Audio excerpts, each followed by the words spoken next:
Hi everyone, my name is Ben. I'm going to quickly go over for you how to operate the generator that comes with our R-Pod RV rental, our Loretta Lynn.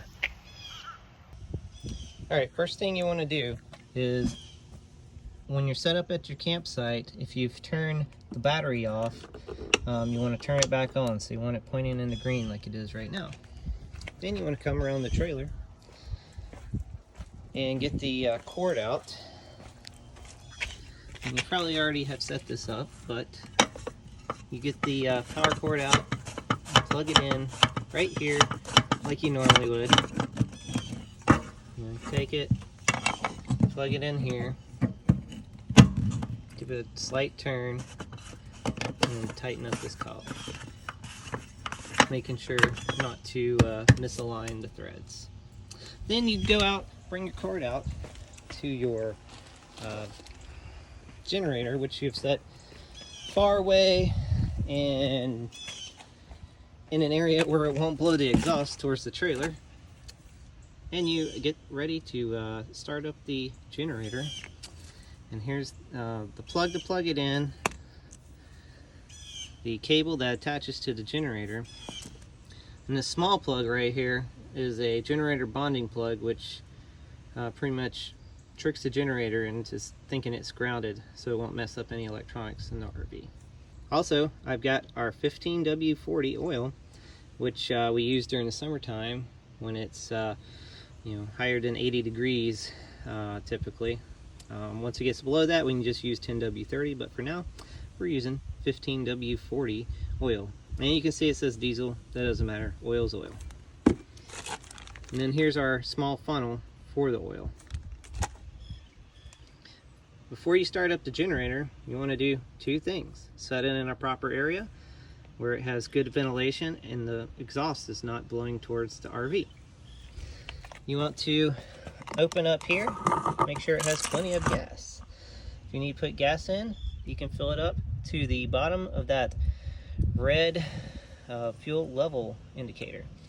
And right here is the included gas can with our rental.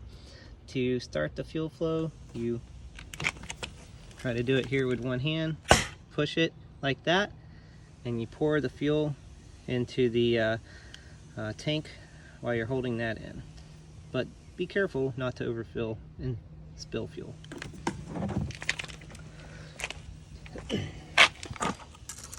Alright, you got your fuel in, right? Then, if you've rented this for several days, or you're just, anytime you're getting ready to start it up each day, just a quick check of the oil level. There's a little oil dipstick right down here. It's hard to see. You're going to check the oil level and make sure it's within those first two lines there.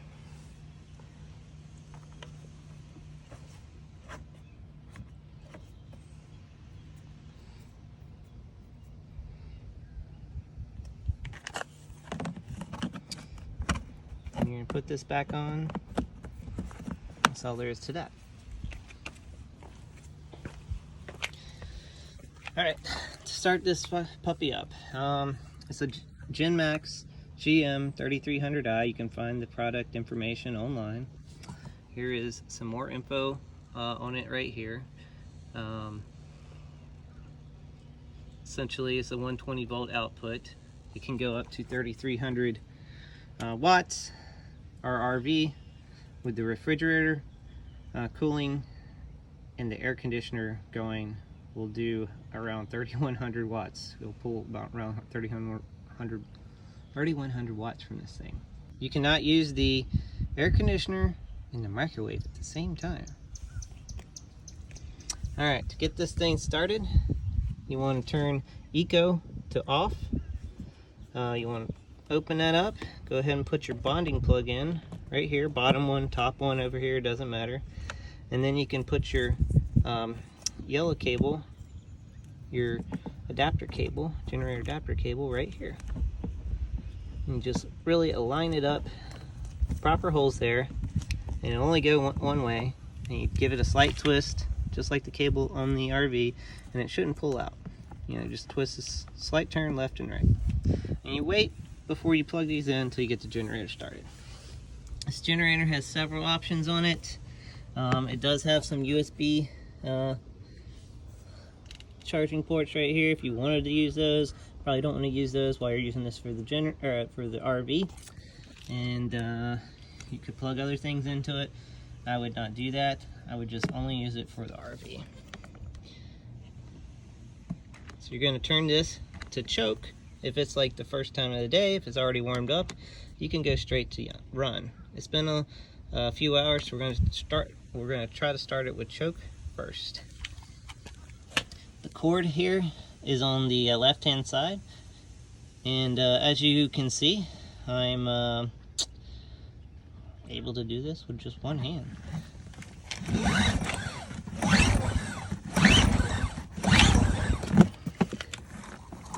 Although the generator's kind of light, so it wants to hop around on me.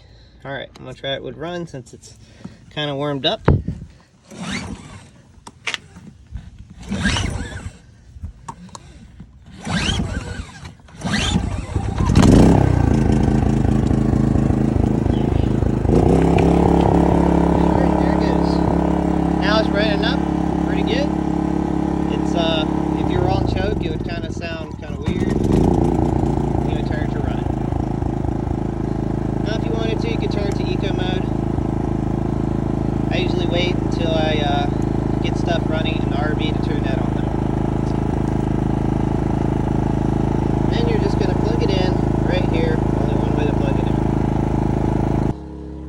Now that you're all running, you can go over to the RV and start turning stuff on. Open up, come inside here, and now you can see that the RV is showing a steady blue light on the refrigerator on the plug, which means you're plugged in the shore power, or in this case the generator, and it's working just fine. If you were traveling, you're probably on battery power, and then you just switch it over. And as long as it doesn't start flashing and beeping at you, you know, we're working just fine. Second test is to go ahead and turn on the AC. So you just go to mode here. There's just the fan, and there's the cooling. Got it set at 74. Somewhere around 74, 75 is a good temperature for RVs. Otherwise, you're gonna have this thing running constantly. And if you come from outside and it's super hot, I mean, be real, 74, 75 degrees, that's pretty good. If you'll give it a minute, it takes a second for the RV to realize what temperature is. And now, the fan is blowing from the AC up here. And in about 5 to 10 seconds, the AC compressor will kick on. And I don't know if you heard that sound change, but now the AC compressor kicked on. And you should start feeling cool air coming out your air conditioner. There it is, coming out nice and cool. Now, if you wanted to, you can go out, check the generator, and now you can see it's running pretty much at full capacity almost, because it's using the AC in the refrigerator. Now's when I would try to change it to eco mode. Really, all that's going to do is when other things are running, eco mode will allow it to consume less fuel for times where you're just using it for lights or to recharge the battery or the refrigerator. Another thing for this generator, you can see the red overload's flashing. Well, that's okay, it'll shut off if it does overload. It'll trip the breaker. But you say ran too many things at once, like accidentally ran the microwave while the AC is going. You need to reset. The breaker is right here. The reset is right down here, and it says AC reset.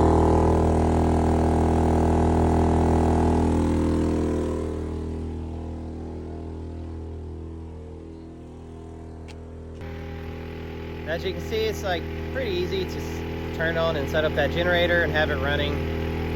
It's kind of quiet when it's running and producing power for pretty much everything else except the air conditioner, because it's 2,000 watts below its max capacity right now with the air conditioner running. And I have tested that with a power flow indicator to ensure it really isn't overloading it at all times. And the refrigerator, the lights, the AC, small things like that can be all run at the same time. But you cannot run the microwave and the air conditioner at the same time. You just have to turn it off, pop your popcorn for 3 minutes, turn it back on. Or just, you know, you're camping, pick over the campfire, stuff like that. And with this running with the AC on, it'll last 3.5 to 4 hours, depends on the load required by the air conditioner. If it's nighttime, it'll probably last a little longer, up to 5 hours. Just depends on how many cycles the air conditioner does. And that's all I got. If you have any questions, send me a message and let me know.